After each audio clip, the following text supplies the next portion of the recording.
Hola cinéfilos, ¿qué tal? Y gracias por acompañarme. El día de hoy les quiero hablar sobre la película rusa de ciencia ficción y desastre llamada Mira, también conocida como 12 horas para el fin del mundo. Soy Carlos Morales, así que sin más, comencemos. Para empezar, quiero hablarles sobre la historia de la película. Sin embargo, no se preocupen que lo haré de forma general y sin spoilers. Bueno, la historia se centra en narrarnos los acontecimientos en un principio cotidianos que deben enfrentar una adolescente llamada Lera desde la Tierra y su padre, Valery, desde una estación espacial llamada Mira. Sin embargo, todo se complica cuando una lluvia de meteoritos impacta en la ciudad donde se encuentra Lera y su familia, por lo cual su padre, haciendo uso de la tecnología que proporciona Mira, hará todo lo posible por ayudar a su hija para ponerla sana y salva. Mira, asómate por la ventana.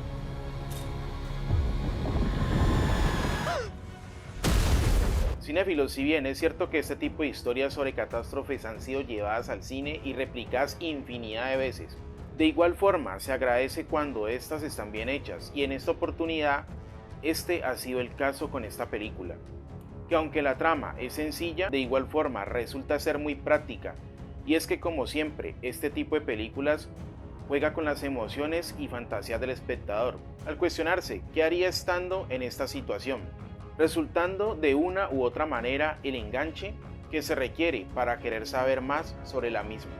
¿Y si el mundo se terminara mañana de verdad?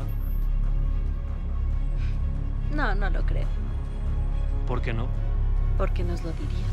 Lo que más disfruté de esta película fue toda la secuencia sorprendente, desde la caída de los meteoritos hasta los momentos que ocurren después cuando Lera se abre paso mientras intenta sobrevivir. La forma en que está filmada ofrece una perspectiva en la que el espectador de alguna manera se convierte en partícipe de todo lo que ocurre. Los efectos visuales están muy bien ejecutados.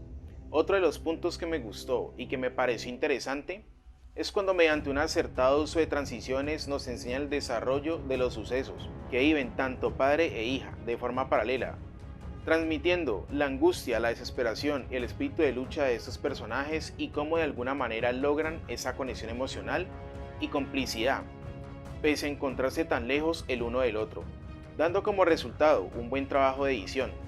Asimismo, la música como las actuaciones, al igual que la ambientación y la fotografía resultan estar muy bien logradas.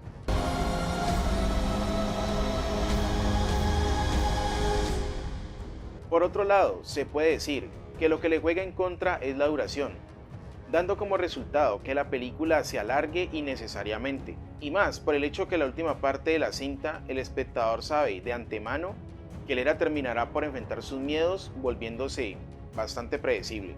También es importante señalar que es una lástima que cambien de forma tan radical el nombre original de esta película, y si bien es algo que ocurre a menudo por ser una estrategia publicitaria, la verdad es que en parte se pierde el contexto generando en el espectador ideas que no son.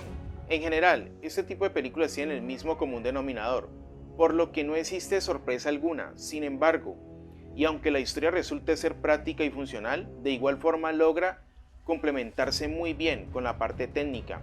Y si la comparamos con las películas de uno de los exponentes de este género, que es Roland Emmerich, el cual tiene películas como Moonfall, 2012 y Día después del mañana, todas basadas en catástrofes naturales. Es así que, a decir verdad, esta película Mira no tiene nada que envidiarle a este tipo de películas estadounidenses, teniendo en cuenta que es una producción rusa y que este cine poco a poco va cogiendo fuerza con sus producciones, y esta es un claro ejemplo de ellas.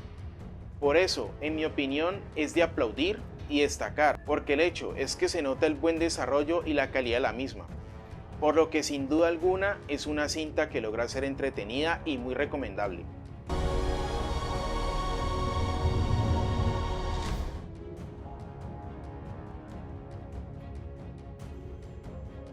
Gracias cinéfilos una vez más por acompañarme hasta el final. Les recuerdo que si les gustó este video y si deseas apoyarme, puedes suscribirte, compartir y comentar. No olvides activar las notificaciones. De esta manera no te perderás de los siguientes contenidos. Así que hasta la próxima y chao.